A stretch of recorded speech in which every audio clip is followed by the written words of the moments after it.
Aleluia, aleluia, aleluia, aleluia, aleluia.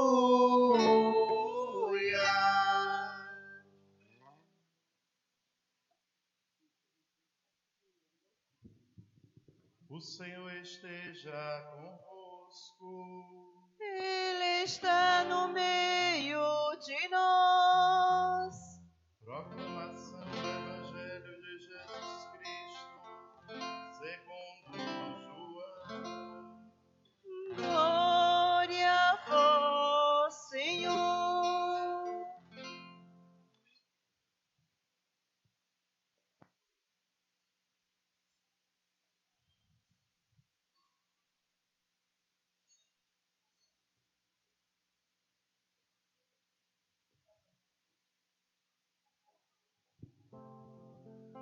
Naquele tempo, os discípulos disseram a Jesus: Eis, agora falas claramente e não usas mais figuras.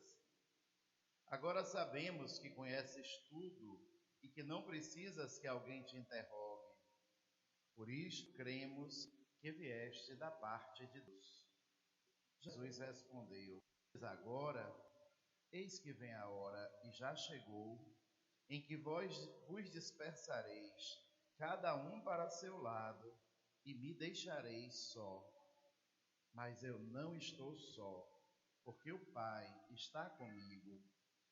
Disse-vos estas coisas, para que tenhais paz em mim. No mundo tereis tribulações, mas tende coragem, eu venci o mundo. Palavra da salvação. Glória a vós, Senhor.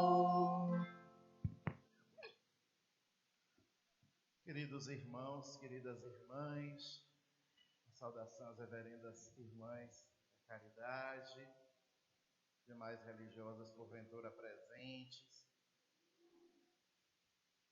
Muito importante e fundamental, significativo, que a paróquia tenha escolhido para esta novena, esta festa do Divino, o tema da juventude, o protagonismo juvenil, muito em sintonia com o sínodo que o Santo Padre, o Papa Francisco, acabou de convocar e realizar sobre a juventude.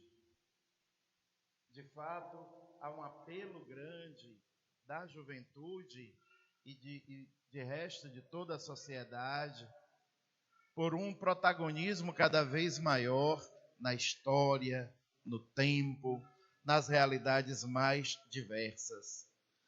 E quando o tema desta festa, o tema geral nos lembra, e lembra vocês, queridos jovens, que vocês são e que a igreja é movida pelo Espírito, nos diz exatamente qual é a força que nos move. Não são as nossas capacidades, embora elas sejam importantes, mas não são fundamentais. Nossa inteligência, nossa força humana, tudo isso é importante, mas o que é fundamental? O que é fundamental é que nós somos movidos pelo Espírito. Também não somos movidos por ideologias, elas passam, a igreja navega pelo oceano da história, como esta grande barca de Jesus Cristo, levada pelo vento do Espírito, navega para além das ideologias. As ideologias passam, a lógica do mundo passa, toda a força do ter, do poder e do prazer, raízes de toda a tentação humana, passam. Nós não somos movidos por elas, somos movidos pelo Espírito. E enquanto movidos pelo Espírito, somos chamados, vocacionados, somos de fato convocados a viver algumas realidades que são fundamentais à nossa natureza de batizados. Uma delas, a que o tema de hoje propõe: sois chamados a ser profetas. Ser profeta para o cristão não é uma escolha. Escolha é ser ou não cristão. Quando nós recebemos o batismo, foi incutida em nós uma identidade. O sacramento do batismo é um dos sacramentos da igreja que imprimem em nós uma identidade nova. A identidade que o batismo imprimiu em nós, ela vem caracterizada pelas dimensões do próprio Jesus Cristo, pelas realidades do próprio Jesus Cristo. Pelo batismo, nos tornamos Cristo no mundo, outros Cristos. Por isso, nós somos sacerdotes, profetas e reis. Porque assim é Jesus Cristo, o sumo e eterno sacerdote, o Rei dos Reis, o profeta por excelência. Então, ser ou não profeta não é uma escolha para o cristão. Para o cristão é escolha ser ou não, viver ou não como cristãos. Se escolhermos viver como cristão, inevitavelmente viveremos e seremos profetas. O Espírito Santo lança sobre nós a força da sua graça para que de fato possamos viver em condições, de forma condizente com esta nossa identidade. Mas, Padre Manuel, finalmente, o que é ser profeta? De fato, é preciso compreender o sentido bíblico profundo do profetismo para, porventura, não confundirmos profetismo com adivinhação, profetismo com capacidades de prever o futuro, qualquer coisa parecida. É muito comum e muito perigoso que essa interpretação acabe eivando a nossa consciência. É preciso buscar o sentido profundo do profetismo bíblico para que possamos, de fato, ser profetas, não conforme alguma ideia abstrata, mas, de fato, como a igreja nos ensina. Para entender o profetismo no sentido bíblico, é preciso falar um pouco sobre aquela primeira aliança feita por Deus com Abraão na construção do seu povo. No Antigo Testamento, nós sabemos, Abraão foi tirado do povo escolhido por Deus para ser aquela fonte, para formar um povo com o qual Deus faria uma aliança. Essa aliança de Deus, ela é permanente, fiel, profunda, tremenda, porque o nosso Deus é um Deus que, em hipótese alguma, falha no que ele se propõe. Então, se ele fez uma aliança com o povo, e nós podemos ver a eficácia desta aliança, quando o povo foi libertado da escravidão do Egito, e naquele momento, de fato, aquela aliança se manifestou de forma profunda e intensa. Por outro lado, do nosso lado, a aliança é sempre rompida. É muito interessante, um Deus permanentemente fiel, o nosso Deus, o Deus de Abraão, de Isaac e Jacó, o Deus de Jesus Cristo, e nós, o seu povo, sempre infiéis, sempre rompendo, sempre reclamando. Não é prerrogativa do nosso tempo, é parte da natureza, da identidade, do jeito de ser, do pecado que habita em nós. Não somos apenas, já nos lembra Santo Inácio de Loyola, não somos apenas fazedores de pecado. Seria fácil se assim fosse, porque quem faz pode deixar de fazer. Somos, mais que isso, pecadores. E quem é, nunca deixa de ser.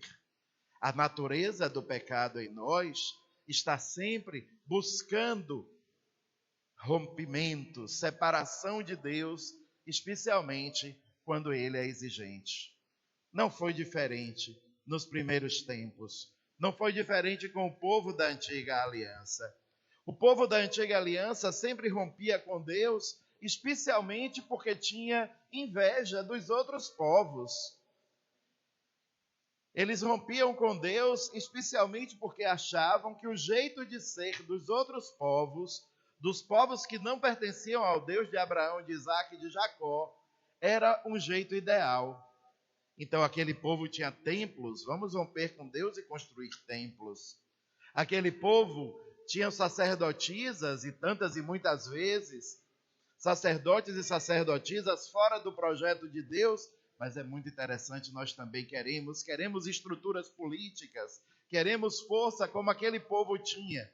E assim a aliança era rompida.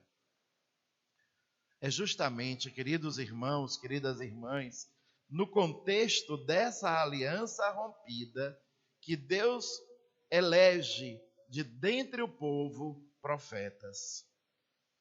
É exatamente desta realidade que Deus escolhe de dentro do povo homens que vão profetizar. E o que é profetizar? Primeiro, lembrar a aliança. Lembrar que existe uma aliança feita. Lembrar que existe um Deus que é sempre fiel e que tem um projeto de amor. E por outro lado, denunciar a aliança rompida. O profetismo consiste, portanto, em, por um lado, anunciar o projeto de Deus. Por outro lado, denunciar que nós estamos rompendo com esse projeto. A palavra profética é sempre uma palavra dura. A palavra profética é sempre uma palavra que gera desconforto. A palavra profética é sempre uma palavra que incomoda. Incomoda porque ela não é simplesmente adocicada, mas ela, lembrando o projeto de Jesus Cristo, lembra como nós estamos afastados dele. Ela incomoda, desestabiliza. Não por acaso, com certeza, quis Deus que nessa noite estivéssemos falando de profetismo, ouvindo antes o que Jesus disse aos apóstolos: no mundo tereis tribulações. De fato, no mundo tereis tribulações, porque a própria vida cristã já é anúncio profético. Ser sinal de fraternidade em um mundo onde graça a desunião é sinal profético. Ser sinal de honestidade no mundo onde reina a corrupção é sinal profético. Ser sinal de paz no mundo onde a guerra e as armas parecem dar a última palavra é sinal profético. Não por acaso, quem vive profeticamente, muitas e tantas vezes, colhe o martírio. Será porque a igreja hoje se veste especialmente de vermelho? Não apenas por causa da festa do divino, mas também pela memória de São Carlos Luanga e seus companheiros mártires, que no século XIX, vejam, queridos jovens, no século XIX, ele, Carlos Luanga, com apenas 19 anos, deu a própria vida em Luanda, em Uganda, para testemunhar Jesus Cristo. E o grupo dos companheiros dele, esses outros companheiros, tinham meninos de 13 anos. Os mais novos tinham 13 anos. Por que eles foram martirizados? Um mártir da igreja sempre é martirizado porque prefere ter a vida no céu do que ter a vida na terra. Ele é sempre martirizado porque a vida dele é um sinal profético no mundo, porque gera incômodo, por causa da fidelidade à igreja, por causa da fidelidade a Jesus Cristo. É esse incômodo, essa desestabilização que o profeta gera. Ser profeta geralmente não faz sucesso. Um profeta não faz sucesso. Por isso que é preciso tomar cuidado com essa maldita palavra, com esta maldita sensação, que muitas vezes permeia a vida da igreja e ultimamente parece de uma forma ainda mais escandalosa. O sucesso. O sucesso não é próprio do profetismo. Porque o profeta ele sempre está remando na contramão da lógica do mundo. O profeta ele sempre está remando de acordo com os caminhos do Evangelho. E os caminhos do Evangelho, inevitavelmente, vão de encontro à lógica e à proposta do mundo. Não por acaso Jesus falava que as portas do reino são estreitas e que é preciso ter medo das portas largas. As portas largas do sucesso estão na contramão, diametralmente opostas à lógica do profetismo.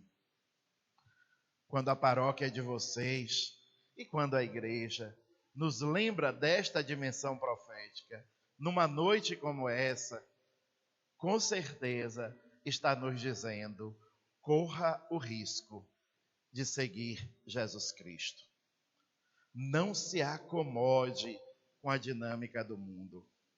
Vejam os exemplos dos jovens que deram a sua vida de forma cruenta, dando o próprio sangue como Carlos Luanga, ou de forma incruenta, queimando-se como vela no altar para iluminar a realidade tantas vezes sombria. Seja assim. Corra o risco. Não se acomode com a natureza humana que vai na lógica do mundo, que vai na onda. Ao contrário, rime contra a maré. Isso é ser profeta. O profetismo tem muito mais a ver com o viver do que com o falar. O profetismo é um jeito de ser, um saber de que lado está na história, um tomar decisões, um fazer escolha por Jesus Cristo. O Evangelho não suporta os mornos. Nós sabemos o que Deus fará conosco se assim formos no momento definitivo. O Evangelho precisa do radicalismo do amor. Ou vivemos dele, ou não somos cristãos. E o radicalismo do amor é profético. Peçamos ao Espírito Santo, nesta noite, a graça da abertura ao seu vento impetuoso, a graça da abertura ao seu fogo abrasador, a graça da abertura aos seus dons infinitos, por isso 7, para que de fato possamos viver profeticamente no meio do mundo, assumindo as consequências desta abertura e desta adesão. Que Deus mesmo nos ajude. Amém. Aleluia, aleluia.